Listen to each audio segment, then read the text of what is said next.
بسم الله الرحمن الرحيم. الحمد لله الذي أنزل على عبده الكتاب ولم يجعل له عوجا قيما لينذر بأسا شديدا من لدنه ويبشر المؤمنين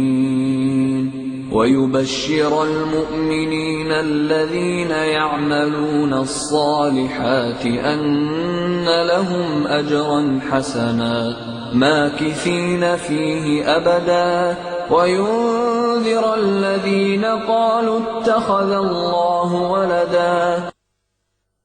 ما لهم به من علم ولا لآبائهم كبرت كلمة تخرج من أفواههم إن يقولون إلا كذبا فلعلك باخع نفسك على آثارهم إن لم يؤمنوا بهذا الحديث أسفا إنا جعلنا ما على الأرض زينة لها لنبلوهم أيهم أحسن عملا وإنا لجاعلون ما عليها صعيدا جرزا أم حسبت أن أصحاب الكهف والرقيم كانوا من آياتنا عجبا إذ أوى الفتية إلى الكهف فقالوا ربنا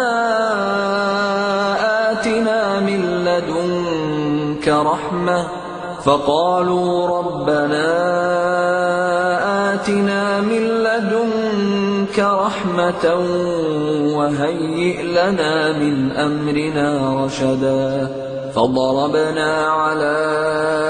آذانهم في الكهف سنين عددا ثم بعثناهم لنعلم أي الحزبين أحصى لما لبثوا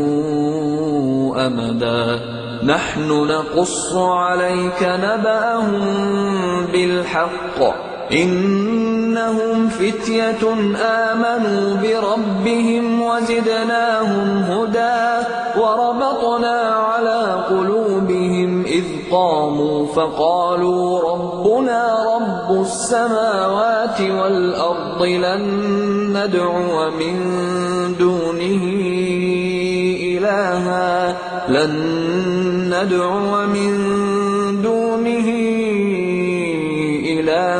لقد قلنا إذا شططا هؤلاء قومنا اتخذوا من دونه آلهة لولا يأتون عليهم بسلطان بين فمن أظلم ممن افترى على الله كذبا وإذ اعتزلتموهم وما يعبدون إلا الله فأووا إلى الكهف ينشر لكم ربكم من رحمته ويهيئ لكم من أمركم مرفقا وترى الشمس إذا طلعت تزاور عن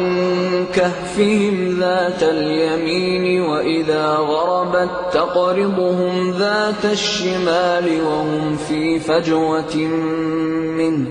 ذلك من آيات الله من يهد الله فهو المهتد ومن يضلل فلن تجد له وليا مرشدا وتحسبهم أيقاظا وهم رقود ونقلبهم ذات اليمين وذات الشمال وكلبهم باسط ذراعيه بالوصيد لو اطلعت عليهم لوليت منهم فرارا ولملئت منهم رعبا وكذلك بعثناهم ليتساءلوا بينهم قال قائل منهم كم لبثتم قالوا لبثنا يوما أو بعض يوم قالوا ربكم أعلم بما لبثتم فابعثوا أحدكم بورقكم هذه إلى المدينة فلينظر أيها أزكى طعاما فليأتكم برزق منه وليتلطف ولا يشعرن بكم أحدا إنهم إن يظهروا عليكم يرجموكم أو يعيدوكم في ملتهم ولن تفلحوا إذا أبدا وكذلك أعثرنا عليهم ليعلموا أن وعد الله حق وأن الساعة لا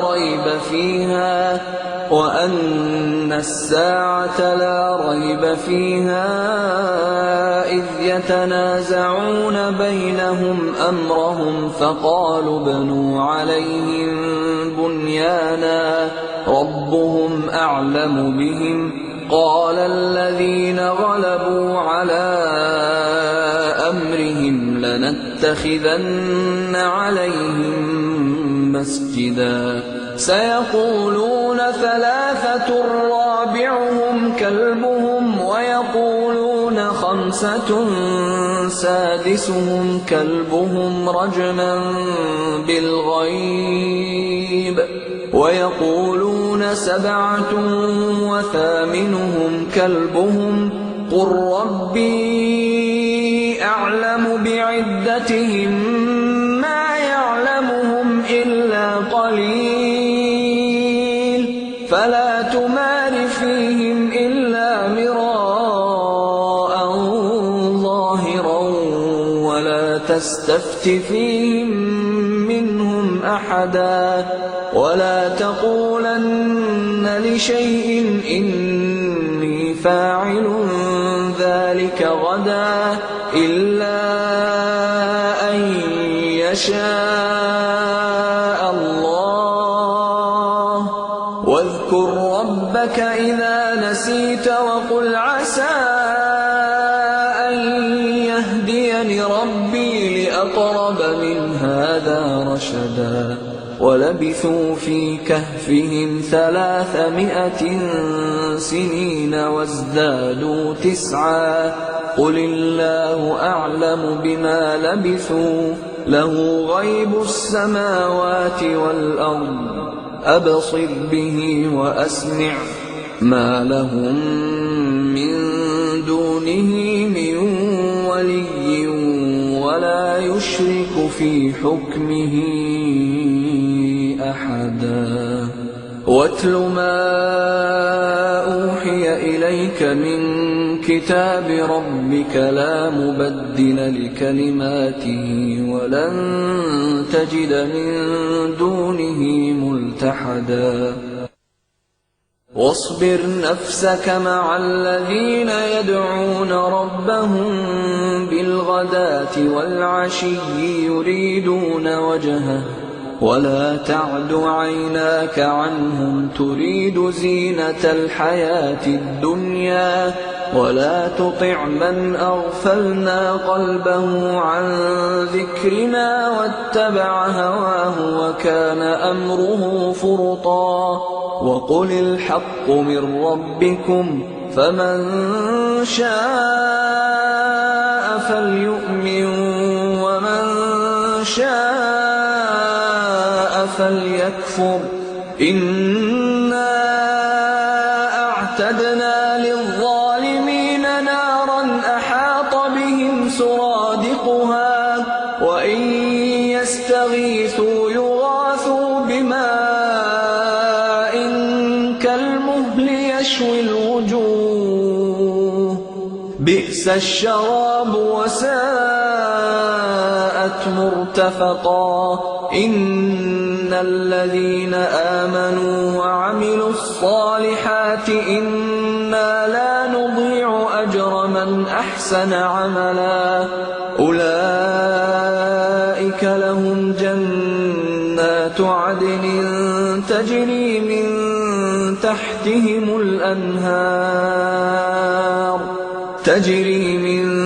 تحتهم الأنهار يحلون فيها من أساور من ذهب ويلبسون ثيابا خضرا من سندس وإستبرق متكئين فيها على الأرائك نعم الثواب وحسنت مرتفقا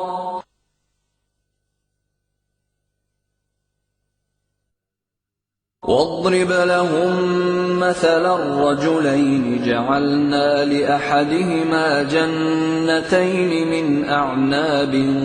وحففناهما بنخل وجعلنا بينهما زرعا كلتا الجنتين آتت أكلها ولم تظلم منه شيئا وفجرنا خلالهما نهرا وكان له ثمر فقال لصاحبه وهو يحاوره أنا أكثر منك مالا وأعز نفرا ودخل جنته وهو ظالم لنفسه قال ما أظن أن تبيد هذه أبدا وما أظن الساعة قائمة ولئن رددت إلى ربي لأجدن خيرا منها منقلبا قال له صاحبه وهو يحاوره أكفرت بالذي خلقك من تراب ثم من نطفة ثم سواك رجلا لكن هو الله ربي ولا أشرك بربي أحدا ولولا إذ دخلت جنتك قلت ما شاء الله لا قوة إلا بالله إن ترني أنا أقل منك مالا وولدا فعسى ربي أن يؤتيني خيرا من جنتك ويرسل عليها حسبانا من السماء فتصبح صعيدا زلقا أو يصبح ماؤها غورا فلن تستطيع له طلبا وأحيط بثمره فأصبح يقلب كفيه على ما أنفق فيها وهي خاوية على عروشها ويقول يا ليتني لم أشرك بربي أحدا ولم تكن له فئة ينصرونه من دون الله وما كان منتصرا هنالك الولاية لله الحق هو خير ثوابا وخير عقبا واضرب لهم مثل الحياة الدنيا كماء إن أنزلناه من السماء فاختلط به نبات الأرض فأصبح هشيما تذروه الرياح وكان الله على كل شيء مقتدرا. المال والبنون زينة الحياة الدنيا والباقيات الصالحات خير عند ربك ثوابا وخير أملا. ويوم نسير الجبال وترى الأرض بارزة وحشرناهم فلم نغادر منهم أحدا وعرضوا على ربك صفا لقد جئتمونا كما خلقناكم أول مرة بل زعمتم أن لن نجعل لكم موعدا. ووضع الكتاب فترى المجرمين مشفقين مما فيه ويقولون يا ويلتنا ما لهذا الكتاب لا يغادر صغيرة ولا كبيرة إلا أحصاها ووجدوا ما عملوا حاضرا ولا يظلم ربك أحدا. وإذ قلنا للملائكة اسجدوا لآدم فسجدوا إلا إبليس كان من الجن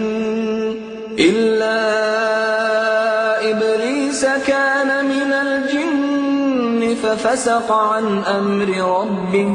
أفتتخذونه وذريته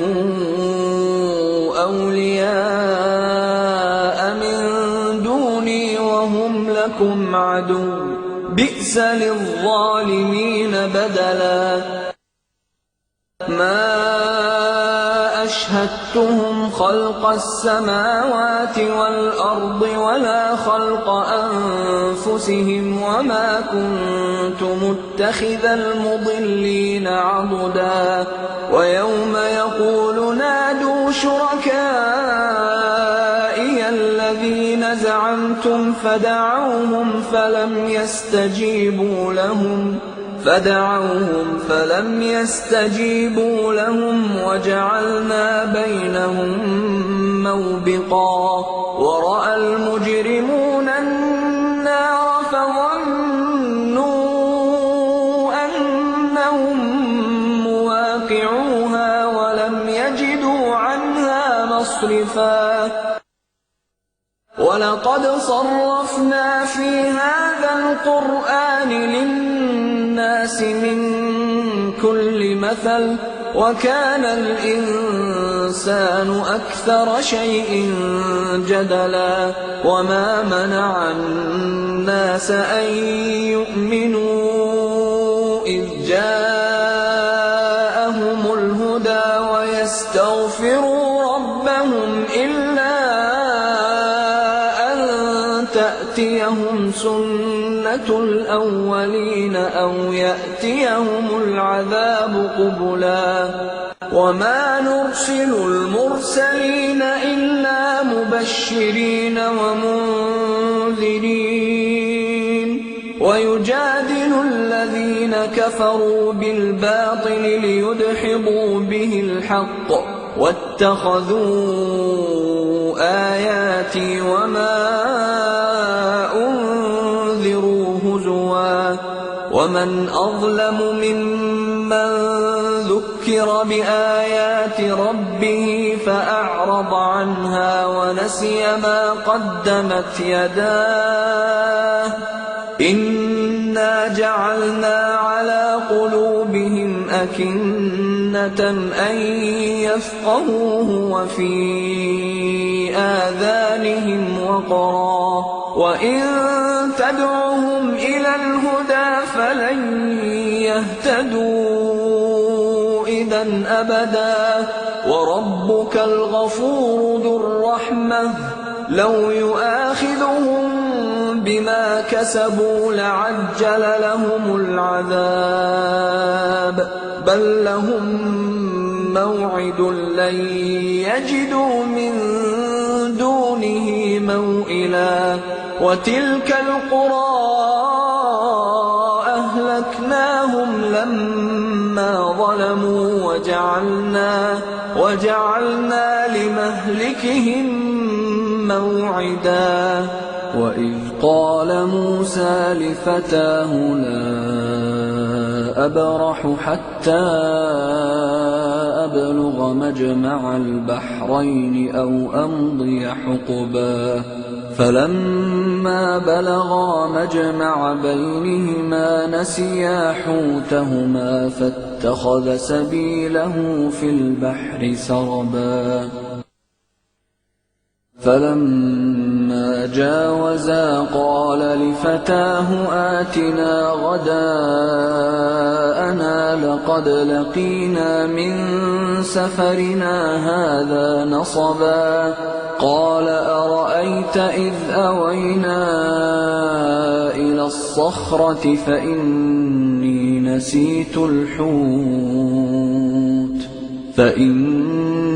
نسيت الحوت وما أنسانيه إلا الشيطان أن أذكره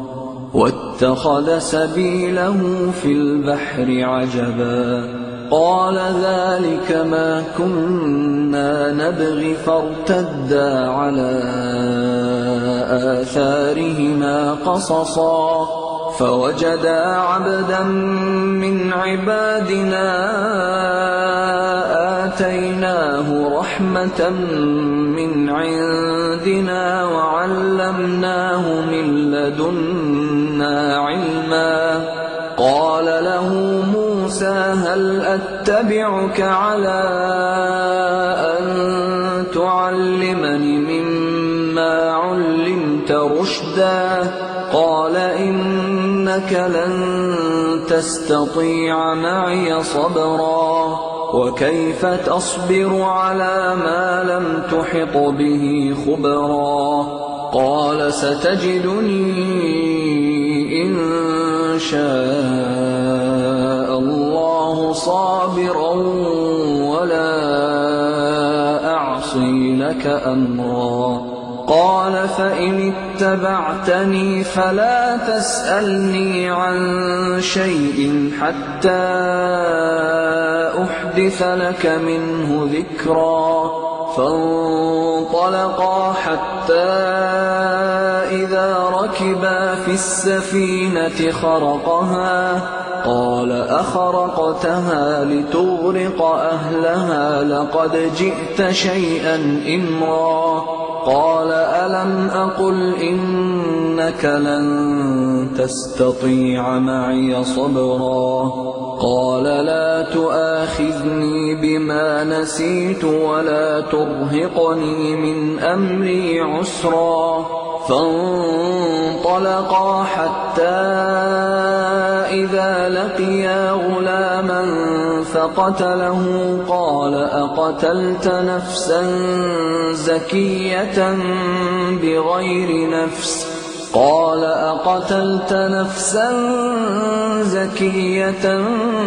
بغير نفس لقد جئت شيئا نكرا قال ألم أقل لك إنك لن تستطيع معي صبرا قال إن سألتك عن شيء بعدها فلا تصاحبني قد بلغت من لدني عذرا فانطلقا حتى إذا أتيا أهل قرية استطعما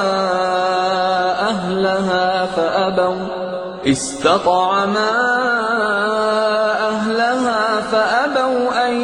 يضيفوهما فوجدا فيها جدارا يريد أن ينقض فأقامه